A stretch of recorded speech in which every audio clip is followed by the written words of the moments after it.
Comedians provide much needed levity for our times. You may have noticed that there's an air of fear, of heaviness, of terror, of density, of polarization. So a good chuckle can really bring you back and feel that happiness again, or even unite us. And it may also be the most perfect tool for truth, transparency, raising our consciousness, which is really the wealth of the modern age. I'm Gwen, and welcome to a new episode of Modern Living.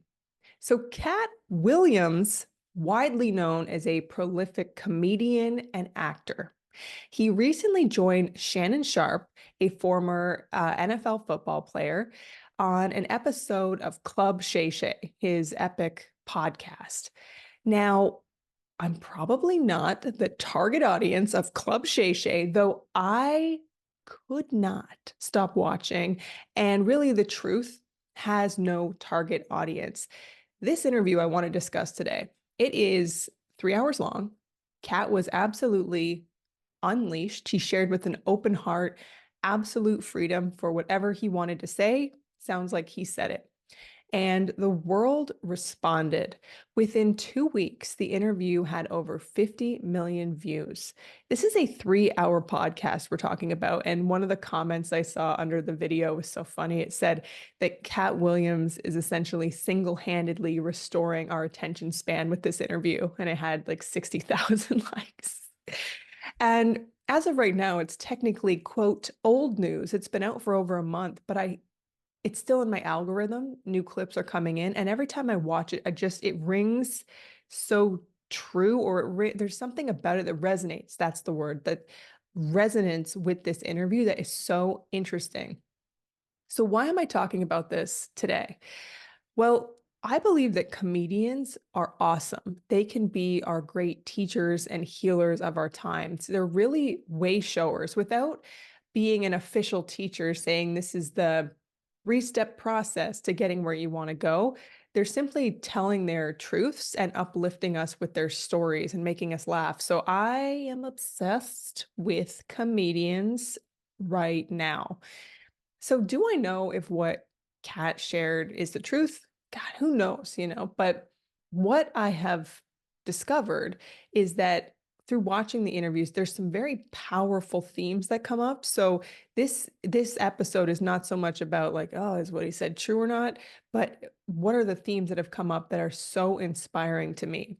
So the first one that comes up is integrity. The truth is coming out now.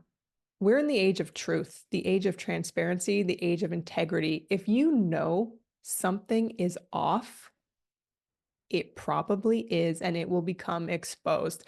The truth is going to be revealed. If someone has lied to you, stolen from you, honestly, don't worry about it because it's going to come to light. So Katt shared some very revealing truths about celebrities and the Hollywood machine, controversial truths that had Shannon being like, come on, Katt, you can't say that. Like literally things he said were so shocking about such powerful people. It was like, oh my God, he can't say that. He can't say that. And apparently, even Dave Chappelle has criticized Katt saying, why would you expose all of this about fellow Black actors? Why are you doing this? White actors aren't doing this to each other. Good point. Not, but the truth will be revealed. And also, is there a white actor who has this level of knowledge about fellow white actors? Katt has been collecting knowledge, he said, for 20 years. So I don't know who could be an equivalent of Katt. It might come out. Let's see. Also, the way he shared did not feel like it was in malice. It just felt like it was his truth, that he had been sitting on this information for so many years and he wanted to just get it out into the light. He says, winners cannot let losers rewrite history. Ooh. So it really feels like he's not going on the show for clout. He just had to get some stuff off his chest. He just needed to set the record straight. So, it's so deep. So what I think is also interesting is let's turn Katt's teachings onto ourselves. and looking for the making sure that we have integrity in our own lives. This is the time that I was feeling to, okay, we got to make some things right. We got to forgive some mistakes, and really for those that have wronged us, forgive them because they're also suffering deeply as well. So when I was thinking about this, I'm like, where's an area that I've been out of integrity and it really was not great? And a personal example, about 10 years ago, I bought Twitter followers. Yes, I bought Twitter followers. A friend of mine had 50,000 followers one day, and I was like, dude, how did you do that? And he told me that he bought them online for $5. I was like, what? That's unbelievable. What a shortcut. I, and he wouldn't tell me how he did it until I like literally forced him because I'm like, I need to know, how did you do this? And he finally told me the platform that he used to buy the Twitter followers. It was $5. So you can probably guess what platform it is. And at the time, I just so badly wanted to be taken seriously. Well, really taking myself seriously. And I wanted to be seen in a certain way, which was successful. And I believed at my consciousness at that time was if you have a lot of Twitter followers, you're a success. So I bought the followers. That night, went to bed, woke up the next morning, and oh my God, I had like 6,000 followers. Whoa, oh my God, that's so amazing. That was a fluke. I got to do it again. I literally bought more. I just thought I got to at least get to 10,000. Bought five, spent $5 and got more. So I felt like a genius, a superstar for 5 minutes. I did not think this through. Did I not think people are going to ask, how did you do that? And that's when the lying campaign had to start. Anyone who saw that I had this amount of followers was curious, obviously, because people want to know how you get somewhere. And basically, I just had to lie and make stuff up.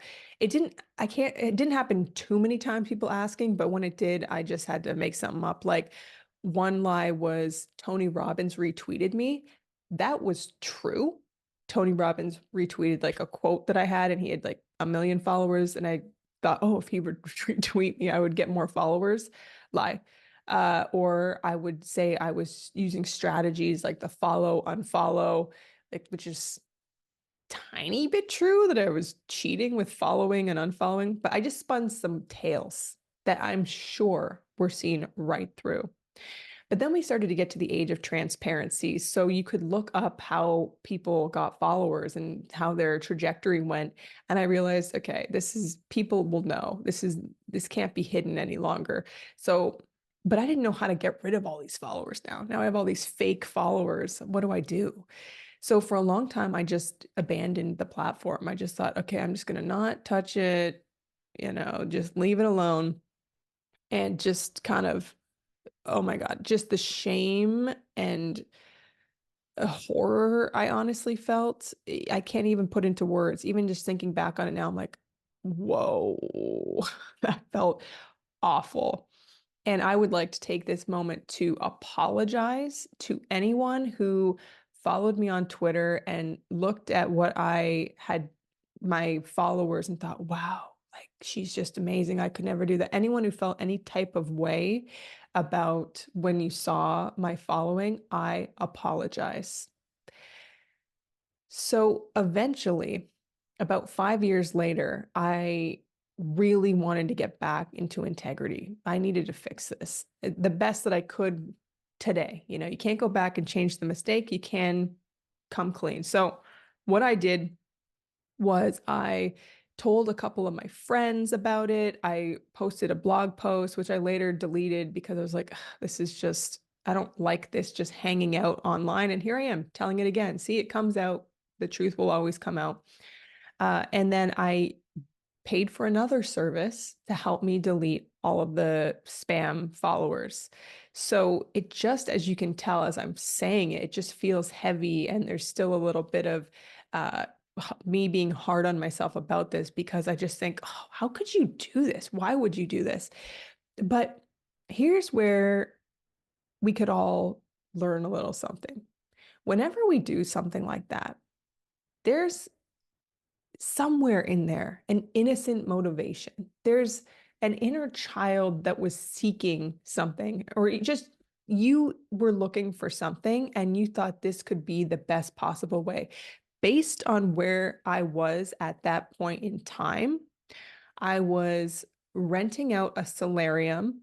Yes, a solarium, like the sunroom, like a corner of a room in a condo with two roommates. I was totally stuck in my career. I was running out of money. I was desperate and afraid. And I thought that a solution, this could be a potential solution to help me look a little bit better and get more jobs and survive. So if I can just remind myself that I was coming from that place of desperation and fear, um, I can loosen that grasp of shame and just say, I am just add a little bit more love and compassion to that moment of, girl, I can understand why you did that. So the truth is, if someone has wronged you or you've done something and you feel really embarrassed or ashamed by it, remember that when you're desperate, you're out of integrity, you're out of alignment. You forget that life is supposed to be fun and joyful and a beautiful experience. And you forget that it's possible to succeed by doing the right thing. You seek shortcuts. You have no interest in the joy of the journey. You just want to get to the place and just feel secure, even though it doesn't work. You're essentially under the influence of fear and scarcity, which is a powerful drug. So, whether you're out of integrity right now or someone has wronged you, let's all take a moment to have a little bit of compassion for ourselves because the truth will come out. We'll need to forgive the experience and bring as much love as possible to both yourself for experiencing it and to the other person for doing it. Yeah. Number two, Katt said a couple times on the program, I am the product.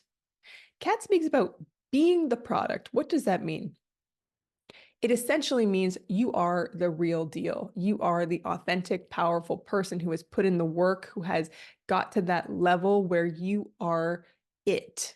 You're it, undeniably it. You're the case study for the course. You are exactly what you want to be seen as. You are it, period. So when Katt actually mentions why he even wanted to be a part of the show, it's because Shannon Sharpe is the product. You can see he's created such a safe space for the truth to become available. So it's really cool. I really like that analogy. And what I also found so cool about the idea of I am the product. Katt is very wealthy. He says he is one of the richest men on the planet. And he had this amazing joke about, he's like, don't look up my net worth because I had that on me. And Shannon loses it because basically the net worth that is on the internet is just totally, totally wrong. And he has a lot of money. And he should. He has been, I believe, in over 60 films or acting roles. He has been on 1,900 city tours. He is legit. Now, this is interesting because I got to be honest with you. I have been very swayed by the social media comedians, people that I like watching the podcast. I see the clips of different comedians, and Katt doesn't do that. He is rarely on a podcast. He was on, like, I saw another interview on Larry King live from back in the day, but he's just not out there. And what's so cool is that he is selling out. He is making a lot of money, making a lot of people happy. He is doing it his way as an independent, and it's because he is the product. He specifically says, "I'm not out here for clout. I'm not out here posting on my Instagram." He says something like in desperation of like, "Come to my show." Like he doesn't have to do that. He's so good and he's so talented and he's so focused on being good at what he does that he's just attracting people. He's a magnet for people to come to his shows. And I went on his website and I don't even think he had an email list. It was just, here's the shows, come on down. Like, wow, this is literally like next level marketing where you just create something that's so good and the people just ding, get the message and go. And even on the podcast, Shannon, he says he's in a kind of like fear, like, oh God, this podcast is just going to You're going to get me canceled or something like that. And Katt says, this podcast is going into a whole other dimension, a whole new realm of business. And holy, yes, it did. Even going on Shannon's Instagram last night, I saw that in the first 2 weeks of Katt being on the podcast, he got like 900,000 subscribers. I believe the internet is telling me that Shannon made $1 million from this interview. And Katt's just going to be sold out forever. So I am just saying that this is iconic. This is legendary. Quality over quantity, or just quality, being the best, most having the most integrity and being the best you can at your craft will pay off. And just a personal example that really helped liberate me from some of my fears or something. So I've been in the online course world for about 10 years, about 6 or 7 years full time, and then different part-time work. And there's been so many times I'm just jealous, or like, why can't I be like that person or that person? And it's because they are the product. They have been putting in the work, the consistency, the focus.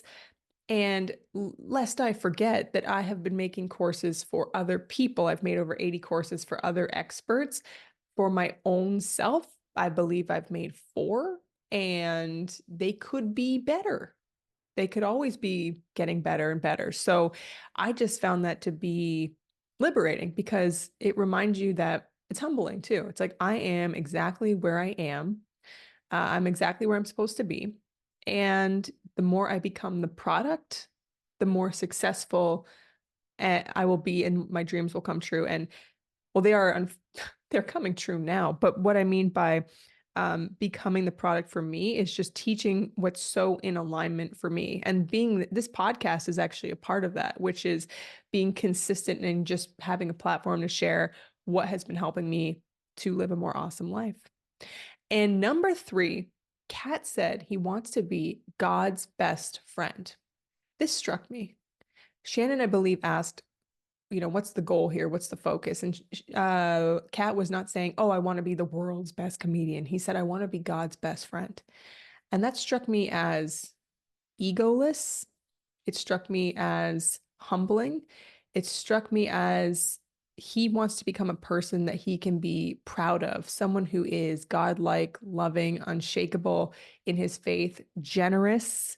He speaks of tithing 10% of the money he makes at when he's on the road back into the city. He gives financial gifts to comedians that he knows might be struggling, but he doesn't say, oh, it was me, Katt, that gave it. He has people that work for him that go and just bless them with some financial abundance. I just thought that was so interesting, to just rethink the titles and the awards, and to intend to embody that in my own way, to really embody being a loving, generous presence, a harmless presence, a loving presence. I just thought it was good. So that is my episode for today. Integrity, I am the product, God's best friend. Highly recommend that you listen to or tune in to Shannon Sharpe's podcast. He's going to have some even bigger guests coming out. It's going to be crazy this year. We all know it. And he just came out with one yesterday that already has 2 million views in like 24 hours. So the truth is coming out this year, everybody. So highly encourage you to either watch that interview or find comedians that you love and resonate and listen to them. And thank you so much for tuning in to today's episode of the show. And I hope you have an awesome day.